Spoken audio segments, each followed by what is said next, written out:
C Knight says, have you ever written a poor man's secured put? So I think I understand the question, and here's going to be the answer. Right now, we're talking about the poor man's covered call a lot. It's all over YouTube, Leaps options all over YouTube, myself included. Buying long calls and then writing short calls against them, collecting premium on the short call, protecting the Leaps option, pretty much adjusting the basis down on the long call. I believe what he's asking is, have I ever bought a put and then wrote puts against that? I have not done that yet. And this is a great point to make. And it's kind of like what I was talking about when we first got on the live. That would be a strategy when we are in a bear market, when things are declining over time.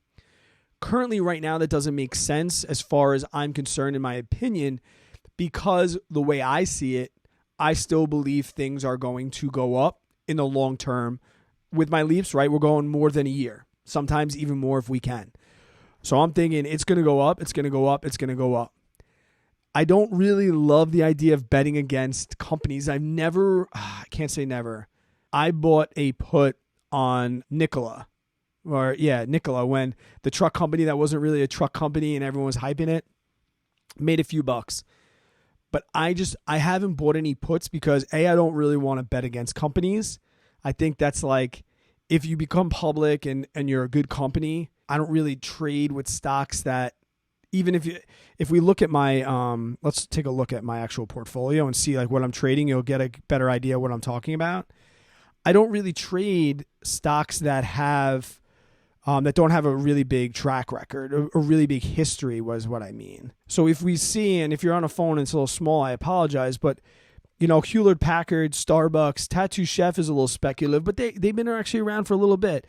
Vuzi, although they're like new to the hype scene, they've been around for 20 years, I want to say. Pepsi, Waste Management, all these other companies, those are more stable, secure type companies that even I'm trading with.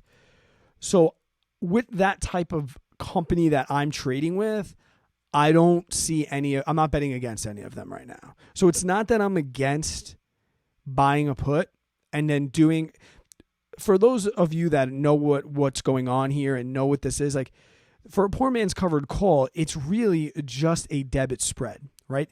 It's a diagonal debit spread. The thing that makes it diagonal is the expiration date and also the strike price, okay? So you can do a debit spread on the put side. That is allowed. It's just not common right now because the markets are up. We're in a bull market. But C-Night, you will see more of those if we switch to a bear or if something happens to a company that starts to leak. To be honest, I thought that might happen with AT&T. And I wish I would have known what would have happened at Disney with them like cutting everything. Obviously, Disney's bounced back. I've done Leaps options with them, but they had a pretty good run there where they were going down, down, down, down, down. I thought that was going to happen with AT&T when they announced that they were going to be cutting dividends and things like that. But to be honest, it looked like just a big sell-off like I did. I sold off all my AT&T when they did that.